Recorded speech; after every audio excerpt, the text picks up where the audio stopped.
నమస్తే అందరికీ welcome to my channel stories by Velakanti. మళ్ళీ ఒక మంచి స్టోరీతో మళ్ళీ మీ ముందుకు వచ్చాను. సో ఇక డైరెక్ట్ స్టోరీలకు వెళ్తే ఇది ఒక మంచి హర్రర్ స్టోరీ, చాలా బాగుంటుంది. వీడియోని మాత్రం లాస్ట్ వరకు చూడండి. లాస్ట్ లో ఉండే థ్రిల్లింగ్ అయితే వేరే లెవెల్లో ఉంటుంది. సో అందుకనే లాస్ట్ వరకు అయితే వినండి. యాక్చువల్గా ఇది కూడా 2 పార్ట్లు చేస్తున్నాను, ఎందుకంటే స్టోరీ కొంచెం లెంత్గా ఉంటుంది. ఒక్క పార్ట్లో చెప్తే చాలా బోరింగ్గా ఉంటుంది చాలా మందికి. అందుకే దీన్ని 2 పార్ట్లు చేసి ఒక్కొక్కటి 20 నిమిషాలు చొప్పున 2 పార్ట్లు అయితే చేస్తున్నాను. నా స్టోరీ కనుక మీకు నచ్చితే ఒక లైక్ ఇవ్వండి, అలాగే నా స్టోరీ మీ ఫ్రెండ్స్కు షేర్ చేయండి. కొత్త వారు ఎవరైనా నా ఛానల్ని విజిట్ చేస్తే మాత్రం సబ్స్క్రైబ్ చేయడం మాత్రం మర్చిపోవద్దు, ఇది ఇంపార్టెంట్. ఇక స్టోరీలోకి వెళ్తున్నాను. ఈ వీక్ నాకు నైట్ షిఫ్ట్ పడింది.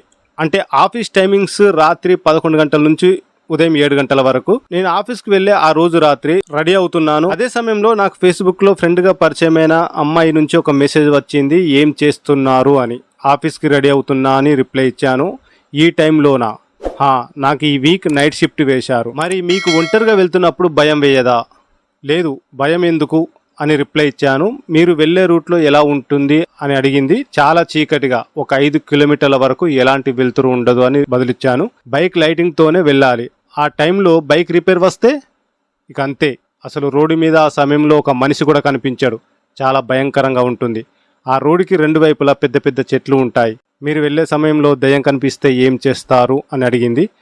అదే చూస్తున్నా, ఒక్క రోజైనా దయ్యం కనిపించదా, స్నేహం చేద్దామని.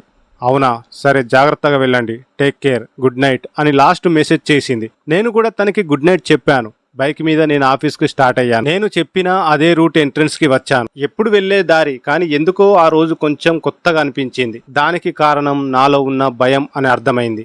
ఆ అమ్మాయి దగ్గర దయ్యం కనిపిస్తే బాగున్ను, ఫ్రెండ్షిప్ చేస్తా అని బిల్డప్ ఇచ్చాను. కానీ లోపల ఎక్కడో కొద్దిగా భయం. నిజంగా దయ్యం కనిపిస్తే నా పరిస్థితి ఏంటి అని. ఫాస్ట్గా ఆ రూట్లో వెళ్ళకూడదు, ఎందుకంటే కుక్కలు కానీ బైకుకు అడ్డు వస్తే ఇక నా పని అంతే, యాక్సిడెంట్ అవుతుంది. అందుకని నెమ్మదిగా వెళ్తున్నా. అందుకే నా బైకు వేగం 30 మాత్రమే క్రాస్ చేయట్లేదు. రోడ్డుకు 2 వైపులా చూస్తూ లోపల నాకు భయం ఉన్నా కూడా అది కళ్ళలో మాత్రం కనిపించకుండా వెళ్తున్నా. కొంత దూరం వచ్చాక గాలి వేగంగా వీయడం మొదలుపెట్టింది. ఆ వేగానికి చెట్లు భయంకరంగా ఊగుతున్నాయి. అలా ఊగుతున్నప్పుడు శబ్దం మరీ దారుణంగా వినిపిస్తుంది. రోడ్డు అంతా చాలా చీకటిగా ఉంది. ఇంకా నాలో భయం ఎక్కువైంది. నెమ్మదిగా బైక్ వేగాన్ని పెంచాను. ఒక చెట్టు దగ్గరికి రాగానే ఉన్నట్టుండి బైక్ ఆగిపోయింది. ఆ టైంలో ఆగిపోయింది బైక్ కాదు, నా గుండె అని చెప్పాలి. చాలా ట్రై చేసా స్టార్ట్ చేయడానికి, కిక్కు కూడా కొట్టాను. అంత గాలి వీస్తున్నా సరే భయంకి చెమటలు పట్టేశాయి. దేవుడా, తొందరగా బైక్ స్టార్ట్ చేయించు, కావాలంటే రేపు నీ గుడికి వస్తాను అంటూ నా మనసులో నేనే మాట్లాడుకుంటున్నా. అయినా సరే బైక్ స్టార్ట్ అవ్వలేదు. బైక్ ఎక్కాను, మళ్ళీ స్టార్ట్ చేశాను. మొబైల్ లైటింగ్లో అసలు ఏమైందో చూద్దామని మొబైల్లో టార్చ్ కూడా ఆన్ చేశాను. ఆ లైటింగ్ నేల మీద పడినప్పుడు ఎదురుగా ఎవరో నిలబడ్డారు.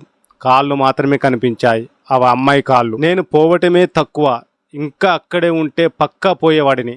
తన ఫేస్ చూసే ధైర్యం లేక మొబైల్ పాకెట్లో పెట్టి ఇంకా కిక్కు కొట్టడం మొదలుపెట్టాను. ఒక పక్క భయంతో చెమటలు పట్టేసి కాళ్ళ నుండి నీళ్లు కూడా వచ్చేస్తున్నాయి. సడన్గా బైక్ స్టార్ట్ అయింది. అమ్మయ్యా అనుకున్నా.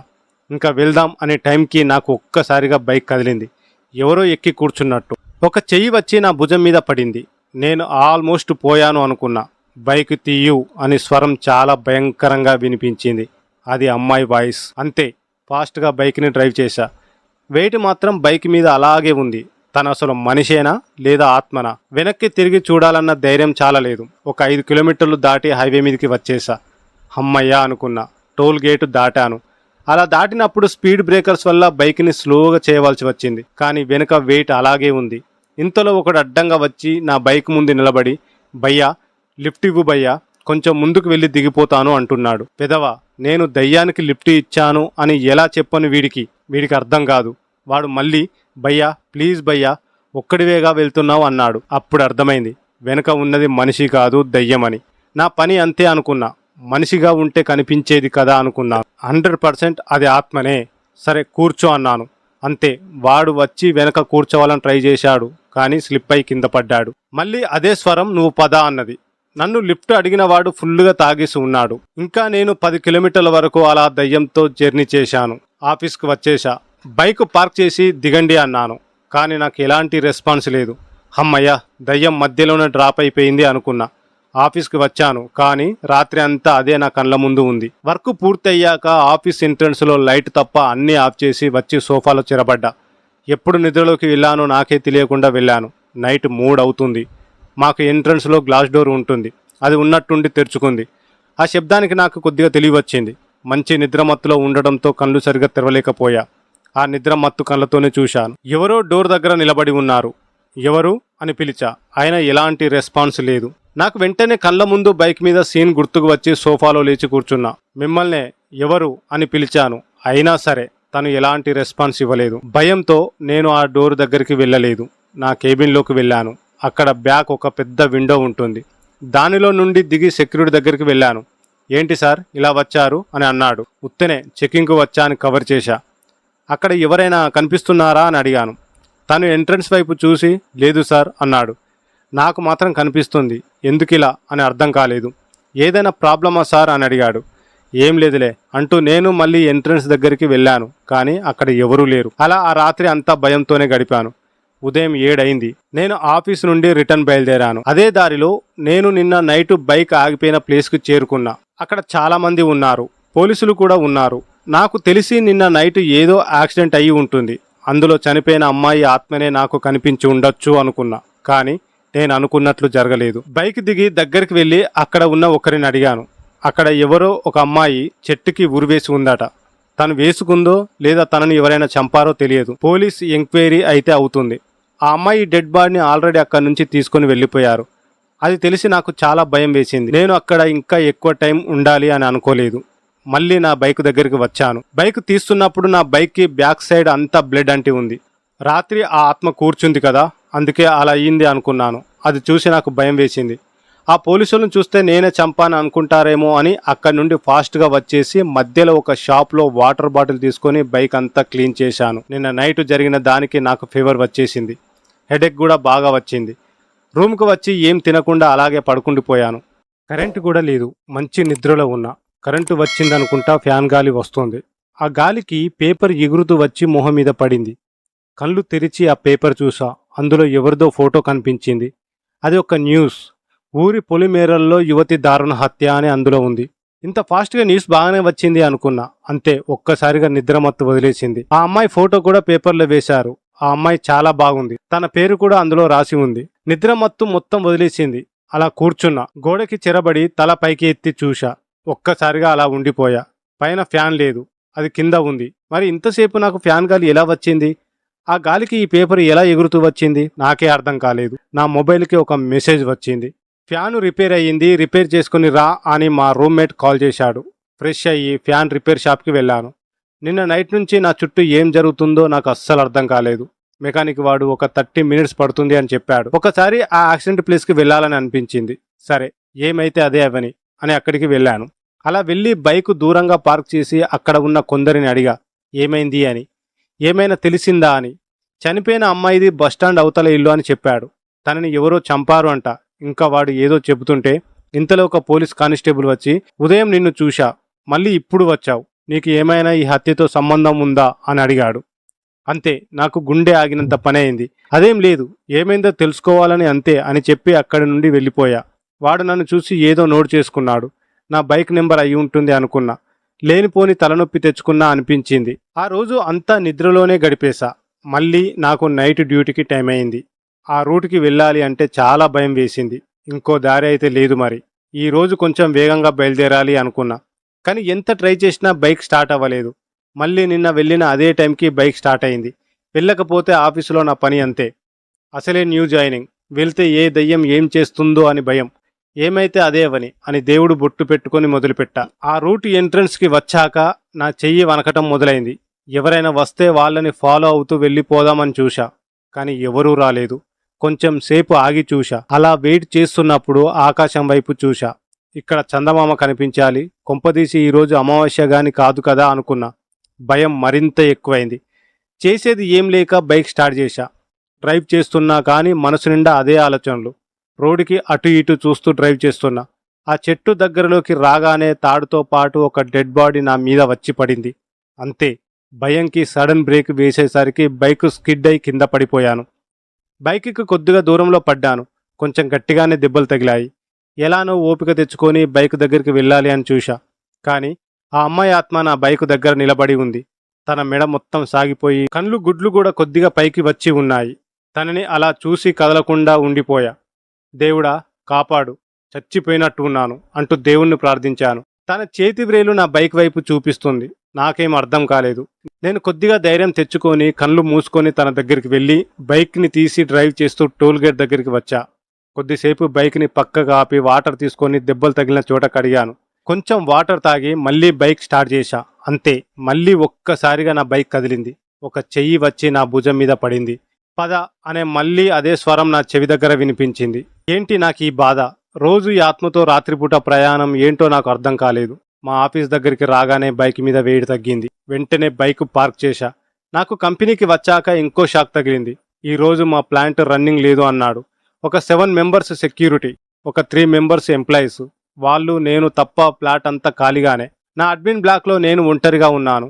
అది నైట్ 11 నుంచి ఉదయం 7 వరకు ఎలా ఉండాలో అర్థం కాలేదు. నేను నా అడ్మిన్ బ్లాక్లో వర్క్ ఉంటే సిస్టమ్ దగ్గర చేసుకుంటున్నా. ఇంతలో పవర్ పోతూ వస్తుంది. లైట్స్ అన్నీ ఆఫ్ ఆన్ అవుతుంటాయి. నాకు తను వస్తుందేమో అనిపిస్తుంది. పూర్తిగా పవర్ కూడా పోయింది. అంతే, సిస్టమ్ కూడా ఆఫ్ అయింది. వెంటనే నా సీట్లో నుండి లేచి మొబైల్ లైటింగ్లో చూసుకుంటూ బయటికి వెళ్ళాలి అనుకున్నా. నన్ను వదిలి ఎక్కడికి వెళ్తున్నావు అని ఒక స్వరం చాలా కోపంగా వినిపించింది. అంతే, నా అడుగులు అక్కడే ఆగిపోయాయి. మళ్ళీ నాలో అదే భయం. వెనక్కి తిరిగి చూడాలంటే ధైర్యం చాలలేదు. మళ్ళీ ఒక అడుగు ముందుకు వేశా. నిన్నే, ఎక్కడికి వెళ్తావు అని పిలిచింది. అంతే, మళ్ళీ ఆగి వెనక్కి చూశా. నా సిస్టమ్ ముందు తన కూర్చొని తల దించుకొని ఉంది. నాకు సరిగ్గా తన ఫేస్ అయితే కనిపించలేదు ఆ చీకటిలో. తను ఉన్నట్టుండి లేచి నిలబడింది. అంతే, భయంతో స్లిప్ అయి కింద పడ్డాను. ఒక్కసారిగా సిస్టమ్ ఆన్ అయింది. ఆ లైటింగ్లో తన ఫేస్ చూశా. అదే ఆత్మ మళ్ళీ. సినిమాలో చూపించిన దానికన్నా దారుణంగా ఉంది ఆత్మ. మెడ బాగా సాగిపోయి విరేలాడుతుంది. ముఖమంతా బాగా పేలిపోయింది. ఫేస్ నిండా కట్ అయిపోయి దెబ్బలు కూడా తగిలి ఉన్నాయి. నేను తనని అలా చూస్తూ ఉండిపోయా. తను ఫాస్ట్గా వచ్చి నా ముందు నిలబడింది. కింద పడిన నేను ఫాస్ట్గా లేచి మెయిన్ డోర్ దగ్గరికి వెళ్ళాను. డోర్ లాక్ చేసి ఉంది. ఛీ, నేనే చేసుకున్నా. వర్క్ అని చెప్పి కామ్గా లోపల పడుకోవచ్చు. ఎవరు రావద్దని లాక్ చేశా. కీ సిస్టమ్ దగ్గరే పెట్టేశా. ఆ ఆత్మ మరీ ఇంత దగ్గరికి వచ్చింది. ఆల్మోస్ట్ ఫేస్ టు ఫేస్ అని చెప్పాలి. తను నా చేతిని రికార్డు రూమ్ వైపు చూపిస్తుంది. ఆ భయంకి నాకు మైండ్ పనిచేయలేదు. ఒక పక్క డోర్ కొడుతూనే ఉన్న ఇంతలో సెక్యూరిటీ హెడ్ నా సౌండ్కు వచ్చి డోర్ ఓపెన్ చేశాడు. ఏమైంది సార్ అని అడిగాడు. దయ్యం అని చెప్పాను. నేను చాలా ఇయర్స్ నుండి నైట్ డ్యూటీ చేస్తున్నా, నాకు దయ్యం కనిపించలేదు. మీకు దయ్యం కనిపించిందా అంటూ వెటకారంగా నవ్వాడు.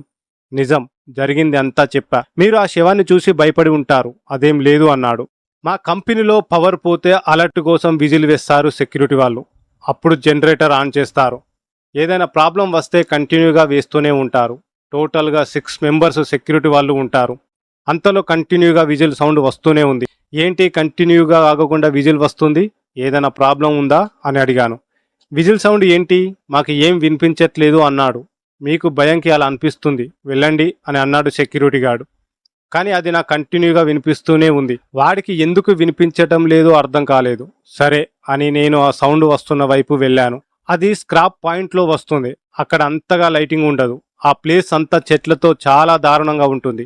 రాత్రి వేళలో ఆ ప్లేస్కు వెళ్ళాలి అంటే సెక్యూరిటీ వాళ్ళు కూడా చాలా భయపడతారు. అక్కడ ఎప్పుడు ఒక సెక్యూరిటీ గార్డు ఉంటాడు. నేను తన దగ్గరికి వెళ్ళి అరుణ్ అని పిలిచాను. కానీ తన నుండి ఎలాంటి రెస్పాండ్ అయితే లేదు. వాడి దగ్గరికి వెళ్ళాను. సెక్యూరిటీ పడిపోయి ఉన్నాడు. అక్కడ టార్చ్ లైట్ కూడా పడిపోయి ఉంది. అరుణ్ అరుణ్ అని లేపాను. కానీ తను లేవలేదు. ఇంతలో నా వెనక ఎవరో నిలబడ్డట్టు అనిపించింది. తనే మళ్ళీ అదే ఆత్మ. అలా చూస్తున్నా ఇంతలో సెక్యూరిటీ హెడ్ వచ్చాడు. ఇద్దరం తనని లేపి తీసుకొని వెళ్ళాం. ఏమైంది అని అడిగాం. తన రౌండ్కి వెళ్ళినప్పుడు ఎవరో స్క్రాప్ రూమ్లోకి వెళ్ళినట్లు అనిపించిందట. తను కూడా లోపలికి వెళ్ళాడు అట. అక్కడ తను ఒక అమ్మాయికి ఉరి వేయబడి ఉంది అని చెప్పాడు. తను అలా చూస్తున్నప్పుడు ఆ అమ్మాయి కళ్ళు తెరిచింది అని భయంతో బయటికి పరిగెత్తాడంట. ఆ ఆత్మ తనకి ఎదురు రావడంతో భయంతో కళ్ళు తిరిగి పడిపోయాడు అని చెప్పాడు. వెళ్ళి చూద్దాం పద అన్నాడు సెక్యూరిటీ హెడ్. ఇద్దరం లోపలికి వెళ్ళి చూశాం. కానీ అంతా నార్మల్గానే ఉంది. ఇంకా అక్కడి నుండి అడ్మిన్ బ్లాక్కి వచ్చాను. సిస్టమ్ దగ్గర వచ్చి కూర్చున్నా కానీ మైండ్ అంతా తన ఆలోచననే. ఇంతలో నా మొబైల్ రింగ్ అయింది. చూస్తే కాల్ చేసింది మా మేనేజర్. ఏంటి సార్ ఈ టైంలో కాల్ చేశారు? సెక్యూరిటీ వాళ్ళు పడుకుంటే నాకు ఫోటో తీసి పంపు అని చెప్పాడు. అక్కడి నుండి లేచి ఒక్కొక్క సెక్యూరిటీ దగ్గరికి వెళ్ళాను. అందరూ లేచే ఉన్నారు. మళ్ళీ అదే స్క్రాప్ దగ్గరికి వచ్చాను. భయం వల్లనేమో అరుణ్ మాత్రం మంచి నిద్రలోకి వెళ్ళిపోయాడు. తనకి ఫోటో తీసా. బాగా వచ్చిందో లేదో అని చూసేసరికి ఒక్కసారిగా గుండె ఆగినంత పని అయింది నాకు. సెక్యూరిటీ బ్యాక్ సైడ్ ఓ ఆత్మ నిలబడి ఉంది. ఈసారి అంత భయంకరంగా అయితే లేదు, నార్మల్ అమ్మాయిలా ఉంది అంతే. ఆ అమ్మాయిని చూసి నా తల తిరిగినంత పనైంది. పేపర్లో వేసిన అమ్మాయి ఈ అమ్మాయి ఒకటి కాదు. తనని చూసి ఒక్కసారిగా నా తల తిరిగింది. ఎందుకంటే ఆ అమ్మాయి నాకు తెలుసు. ఎక్కడ చూశానో నాకు అసలు గుర్తు రావట్లేదు. చాలా ట్రై చేస్తున్నా గుర్తు తెచ్చుకోవాలని, కానీ నా వల్ల అవ్వట్లేదు. మళ్ళీ ఇంకోసారి సెక్యూరిటీ ఫోటో తీశాను, ఆ అమ్మాయి అందులో ఉందో లేదో అని చూడ్డానికి. గ్యాలరీ ఓపెన్ చేస్తుంటే నా వెనుక నుండి వెచ్చని శ్వాస నా మెడను తాకింది. అంతే, భయంతో అలా ఉండిపోయా. మళ్ళీ మొబైల్లో కెమెరా ఆన్ చేశా. ఈసారి ఫ్రంట్ కెమెరా ఆన్ చేశా. పిక్ తీశాను. అందులో మాత్రం నాకు మొదటి నుండి కనిపించిన ఆత్మ నా వెనుక ఉన్నట్టు పడింది. అది నా వైపు చాలా కోపంగా చూస్తుంది. మళ్ళీ ఇంకొకసారి తీశాను, కానీ ఈసారి ఆత్మ లేదు. అక్కడి నుండి రిటర్న్ అవుదాం అనే టైంకి ఎందుకో స్క్రాప్ పాయింట్లో ఉన్న రూమ్కు వెళ్ళాలి అనిపించింది. కానీ వెళ్ళాలి అంటే భయం. అలా కొద్దిసేపు ఆలోచనలో పడ్డాను.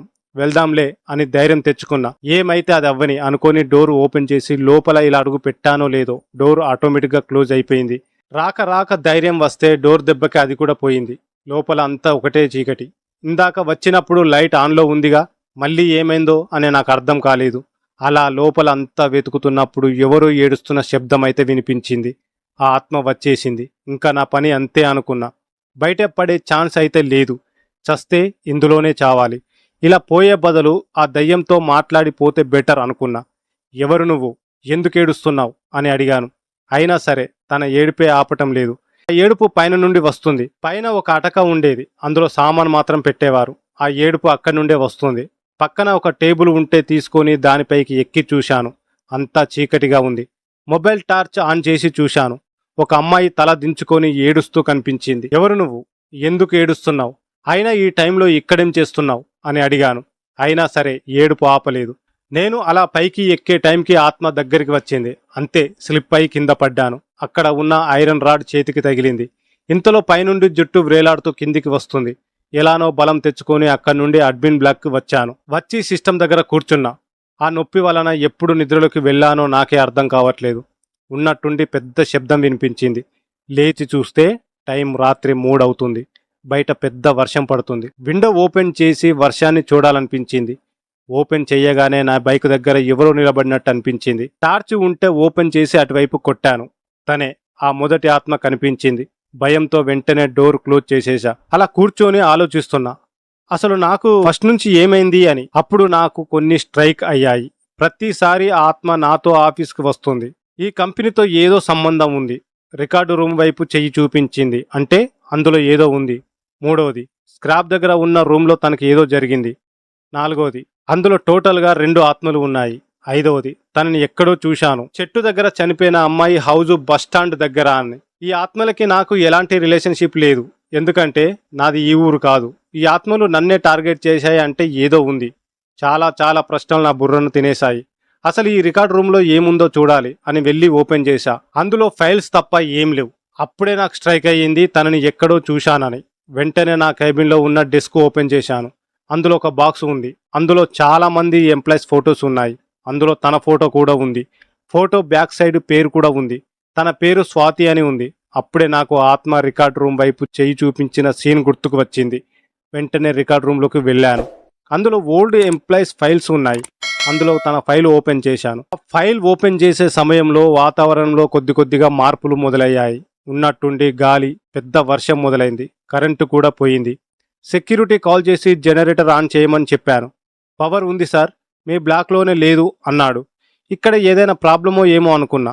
తన ఫైల్ని చదవడం స్టార్ట్ చేశా. తను ఇదే కంపెనీలో అకౌంట్ డిపార్ట్మెంట్లో వర్క్ చేసేది. అది కూడా 1 year బ్యాక్ వరకు.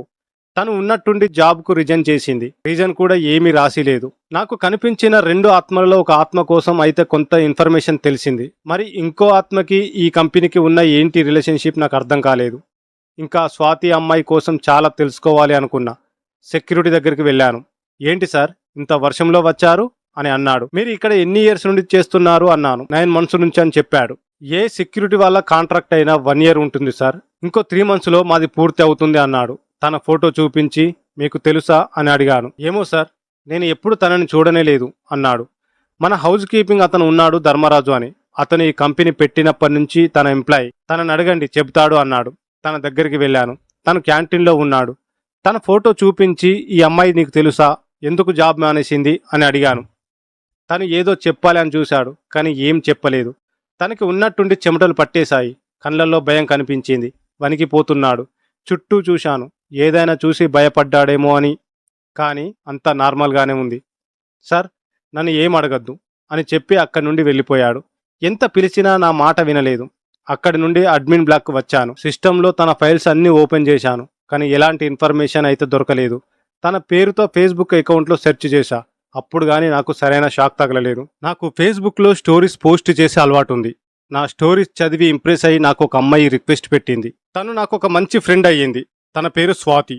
తనని ఎప్పుడు నేనైతే చూడలేదు, కలవలేదు. ఫేస్బుక్లో వాయిస్ కాల్లో మాట్లాడేవాడిని. నేను రాసిన ప్రతి స్టోరీకి తను కామెంట్స్ చేసేది. కానీ ఒకరోజు ఇద్దరం తన బర్త్డేకి మీట్ అవ్వాలి అనుకున్నాం. తనని మీట్ అవ్వాలని వచ్చా, కానీ తను రాలేదు. ఆ రోజు నుండి తను మెసేజ్ చేయడం ఆపేసింది. మళ్ళీ చాలా రోజుల తర్వాత రీసెంట్ గా ఒక 1 వీక్ నుండి మెసేజ్ చేయడం స్టార్ట్ చేసింది. రీజన్ అడిగితే పర్సనల్ ప్రాబ్లం అని చెప్పింది. అందుకే నేను ఇంకా ఎక్కువగా అడిగి ఫోర్స్ చేయలేదు. అది ఇదే అకౌంట్. మీకు గుర్తుందా, స్టోరీ స్టార్టింగ్ లో నాకు ఫేస్బుక్ ఫ్రెండ్ నుండి మెసేజ్ వచ్చింది. ఏం చేస్తున్నారు, దయ్యాలు అంటే భయం లేదా, దయ్యం ఫ్రెండ్ దొరికితే ఫ్రెండ్షిప్ చేస్తామని చెప్పాను కదా. నేను ఏ అమ్మాయితో చెప్పానో తనే అమ్మాయి. ఆ అమ్మాయినే స్వాతి. తను చనిపోతే రోజు నాతో చాట్ చేసిన అమ్మాయి ఎవరు? తను చనిపోయి ఆత్మగా మారి నాతో చాట్ చేసిందా? అసలు నాకేం అర్థం కాలేదు. అసలు ఆ అమ్మాయి కోసం పూర్తిగా తెలుసుకోవాలి. ఎలా అని ఆలోచిస్తుంటే నాకు ఒక మెసేజ్ వచ్చింది తన అకౌంట్ నుండి, హాయ్ అని. ఆ మెసేజ్ చూసి నాకు చెయ్యి వనకటం మొదలైంది భయంతో. రోజు ఫ్రీగా చాట్ చేసిన నేను ఆ అమ్మాయి ఒక ఆత్మ అని తెలిసాక ఎలా రిప్లై ఇవ్వాలో అర్థం కాలేదు. కొంచెం ధైర్యం తెచ్చుకొని రిప్లై ఇవ్వటం స్టార్ట్ చేశా. ఆ చాటింగ్ ఇలా ఉంది. హాయ్ స్వాతి గారు. హాయ్ అండి, ఎలా ఉన్నారు? బాగున్నా. కానీ నువ్వు నిజంగా చనిపోయావా? చనిపోయాను. నేను ఇంకా బ్రతికే ఉన్నాను అనుకున్నా. నిన్ను చూశాక తెలిసింది నేను చనిపోయాని. అంటే నాతో ఇన్ని రోజులు చాట్ చేసింది ఒక ఆత్మ. అసలు ఎలా చనిపోయావు? నీకేమైంది? నన్ను చంపేశారు. నన్ను బంధించి ఇదే కంపెనీలో ఉన్న ఆ స్క్రాప్ రూమ్లో వేశారు. కొన్ని రోజులు తిండి లేక నరకం అనుభవించాను. నన్ను ఎవరు అలా చేశారో తెలియదు. తన కోసమే వెతుకుతున్నా. నువ్వే నాకు ఆ సహాయం చేయాలి. నేనా? ఎలా అని చాట్ చేస్తున్న ఇదే టైంలో పవర్ వచ్చింది. నన్ను ఏ స్క్రాప్లో బంధించారు, ఎప్పుడు చనిపోయానో నాకే తెలియదు. అందులో నుండి బయటకు వెళ్ళాలి అని చూశా. నా వల్ల కాలేదు. నేను ఇందులోనే ఉండక తప్పదు అని అర్థమైంది. ప్రతిరోజు ఒంటరిగా ఏడుస్తూ గడిపా. అలా ఎన్ని రోజులు ఏడ్చానో నాకే తెలియదు.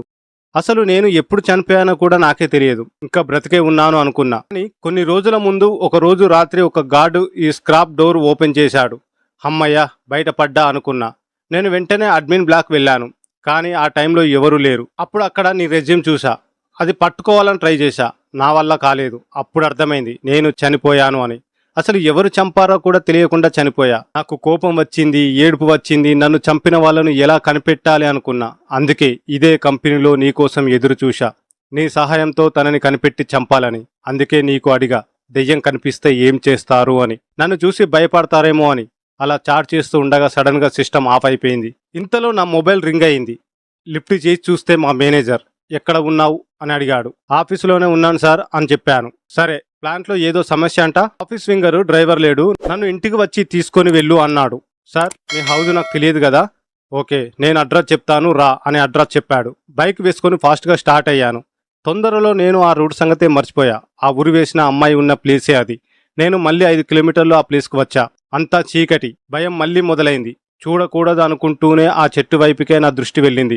ఆ చెట్టుకు ఉరివేసి ఓ ఆత్మ వ్రేలాడుతుంది. అది చూసి భయంతో ఒక్క నిమిషం అలా ఉండిపోయాను. ఆ ఆత్మ సడన్ గా కళ్ళు తెరిచింది. తను ఫాస్ట్ గా వస్తుంది నా వైపు. అంతే, అక్కడి నుండి ఫాస్ట్ గా వెళ్ళాను. తను సడన్ గా వచ్చి నా ఎదురుగా నిలబడింది. నేను ఆ టైంలో సడన్ గా బ్రేక్ వేసేసరికి స్కిడ్ అయి కింద పడ్డాను. ఆ ఆత్మ నాకు ఇంకా దగ్గరగా వస్తుంది. వెంటనే బైక్ తీసుకొని సార్ చెప్పిన అడ్రస్కి వెళ్ళాను. ఆ హౌజ్ చాలా లోపలికి ఉంది, బస్టాండ్ బ్యాక్ సైడ్. నేను తను చెప్పిన ఇంటి బయట నిలబడ్డాను. మళ్ళీ నాకు కాల్ వచ్చింది. సార్, మీ ఇంటి బయట ఉన్నాను అన్నాను. సరే అని కాల్ కట్ చేశారు. ఇంతలో ఒక అమ్మాయి డోర్ ఓపెన్ చేసింది. తను చాలా అంటే చాలా బాగుంది. ఆ దయ్యాల ముఖాలు చూసి చూసి ఇంత అందమైన ముఖం చూసి ఒక్క నిమిషం నన్ను నేనే మర్చిపోయా. తను నన్ను పిలిచింది. నాన్న లోపల ఉన్నారు, కూర్చోండి, వస్తారు అని చెప్పి హాల్లో కూర్చోమంది. తను లోపలికి వెళ్ళిపోయింది. ఇంకొద్దిసేపు ఉంటే ఎంత బాగున్నో, నా మనసుకి ప్రశాంతతగా ఉండేది అనుకున్నా. అలా వెయిట్ చేస్తూ ఉంటే నాకు ఒక న్యూస్ పేపర్ కనిపించింది. నేను రూమ్లో చూసిన యువతి దారుణ హత్య అన్న పేపరే ఇది. అదే డేటు, అదే పేపర్. ఒక్కసారి ఆ పేపర్లో అమ్మాయిని ఎందుకో చూడాలనిపించింది. అది చూసి ఒక్కసారిగా షాక్ అయిపోయాను. ఆ రోజు నేను చూసిన ఫోటో ఇది ఒకటి కాదు. మరి ఆ రోజు నాకు పేపర్లో తన ఫోటో ఎందుకు ఉందో నాకు అర్థం కాలేదు. ఇప్పుడు ఫోటోలో ఉన్న అమ్మాయి ఇప్పుడు డోర్ తీసింది కదా, మా సార్ వాళ్ళ అమ్మాయి, ఇద్దరు ఒకటే. తనే అమ్మాయి అంటే ఇప్పుడు నాకు డోర్ తీసింది ఒక ఆత్మనా? నా పని అయిపోయింది అనుకున్నా. నెమ్మదిగా బయటికి వెళ్ళాలి అనుకునే టైంకి డోర్ క్లోజ్ అయింది. ఇంతలో నా మొబైల్ రింగ్ అయింది. చూస్తే మా సారు. ఇంకా ఎంతసేపు? వచ్చానన్నావు? నేను బయటే ఉన్నా. నువ్వెక్కడ ఉన్నావు? సార్, నేను మీ ఇంట్లోనే ఉన్నా. మీ అమ్మాయి డోర్ తీసి కూర్చోమంది అన్నాను. మా అమ్మాయి ఏంటి? అసలు నాకు అమ్మాయిలే లేరు అన్నాడు. అలా అనేసరికి ఇంకా నా గుండె ఆగినట్లయింది. ఇంతలో మొబైల్ కూడా స్విచ్ ఆఫ్ అయిపోయింది. నేను డోర్ ఓపెన్ చేయడానికి చాలా ట్రై చేశా. ఎక్కడికి వెళ్తున్నావు? నీకోసం ఎదురు చూస్తున్నా అంటూ నన్ను పిలిచింది. నేను భయపడుతూ లోపల ఉన్న రూమ్లోకి వెళ్ళాను. తను ఒక టేబుల్ ముందు కూర్చొని అటు తిరిగి ఉంది. నేను వెళ్ళి తన ముందు కూర్చున్నా. ఇంతలో డోర్ పెద్ద శబ్దం వచ్చింది. ఎవరో వచ్చారు. నేను అక్కడి నుండి ఫాస్ట్గా వెళ్ళిపోయాను. ఎవరో ఇద్దరు డోర్ పగలగొట్టారు. నన్ను చూసి పారిపోయారు. దొంగలై ఉంటారు. ఇంతలో మా సార్ దూరంగా కనిపించారు. తన దగ్గరికి వెళ్ళాను. ఇంతసేపు ఏమైపోయావు అన్నాడు. సార్, నేను అని అనేలోపు, ఏం తాగావా? లేకపోతే మా ఇంటికి వచ్చా మా అమ్మాయి అంటావు ఏంటి అని అన్నాడు. లేదు సార్ అన్నాను. ఇంకా ఇద్దరం బైక్ మీద కంపెనీకి వెళ్ళాం.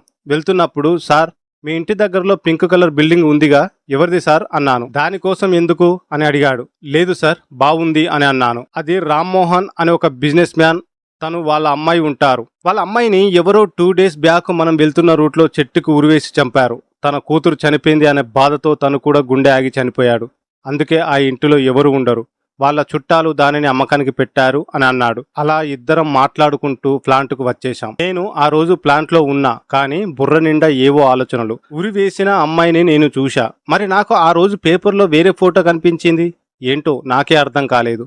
ఆ నైట్ అలా గడిచిపోయింది. ఉదయం రూముకు వెళ్ళి నాకు ఆ రోజు వచ్చిన పేపర్ కోసం వెతికా, కానీ దొరకలేదు. మా రూమ్మేట్ని అడిగితే వాడు చెత్తకి వాడాను అని చెప్పాడు. అసలు ఏమైంది? 2 days నుండి అలా ఉన్నావు అని అడిగాడు. జరిగింది మొత్తం చెప్పాను. మా ఫ్రెండ్స్లో హేమంత్ అని ఒకడు ఉన్నాడు.